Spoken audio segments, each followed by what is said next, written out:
زهقنا من صينية البطاطس بالفراخ العادية اللي بالصلصة. الجو حر ومش محتاج تسبيك. النهاردة هنعمل صينية بطاطس بالفراخ بنكهة جديدة.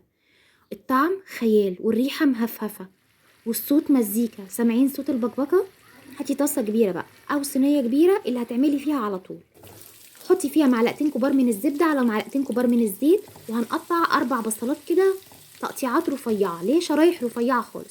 وهفضل أشوح في البصل ده عشان أنا عايزة أديله لون حلو، لون كرملة حلو.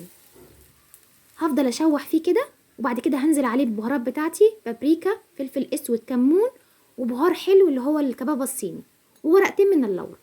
وهقلب كويس قوي. هفضل أشوح في البصل والبهارات دي كويس قوي لحد ما البصل ياخد لون حلو والبهارات ريحتها تطلع. هنزل عليهم بقى بفلفل الوان، فلفل حار، فلفل رومي، اللي عندك حطيه. وهشوح برضو لحد ما يدبل حاجه بسيطه.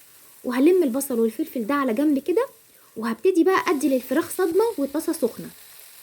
انا عايزه بس اديها صدمه حلوه كده عشان ما اخليهاش تنزل الميه بتاعتها. وطبعا الفراخ غسلينها وزي الفل عندنا بالدقيق والخل والليمون وزي الفل. هفضل اشوح بقى في الفراخ لحد ما تاخد لون حلو معايا بسرعه كده. هي هتاخد صدمه سريعه، وهبتدي بقى اشوح كله مع بعضه عشان اشرب الفراخ من النكهات دي بقى اسرع صينيه فراخ، ولا هتتبلي ولا اي حاجه. ومعلقه من الثوم، وهشوح الكلام ده مع بعض معلقه صغيره. اول ما الثوم ريحته تطلع هحط بصل او ورمه لو انا عايزه، اختياري. ورشه كده من الكزبره بتدي نكهه حلوه قوي ما تستغنيش عنها.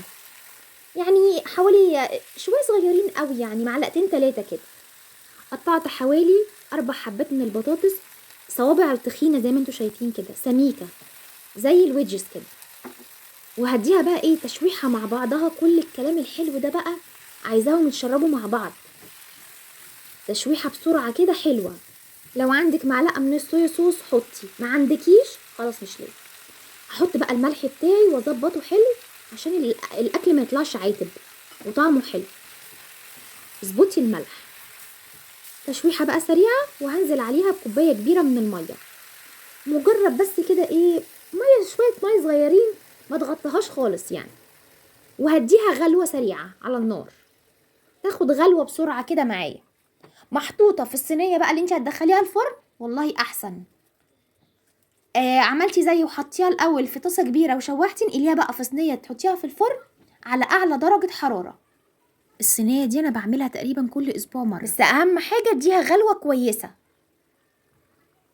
انا حطيتها في الصينيه اللي ادخلها الفرن، كنت مسخنه الفرن على اعلى درجه حراره. هدخلها، الفراخ اصلا مستويه تقريبا نص سوا، هتاخد حوالي في الفرن نص ساعه، ساعه الا ربع، لحد ما لونها يبقى حلو معايا كده وتطلع بتبقبق بقى.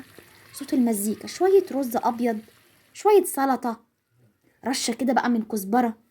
نعمل شغل بقى، شويه شغل مطاعم كده. اكلتي المفضله لازم اعملها كل اسبوع: احلى صينيه بطاطس بالفراخ المشويه باسهل والذ صوص بدون نقع وتتبيل. وده احلى طبق سلطه زوجي العزيز ربنا يخليه هو اللي عاملهولي، وبالف هنا.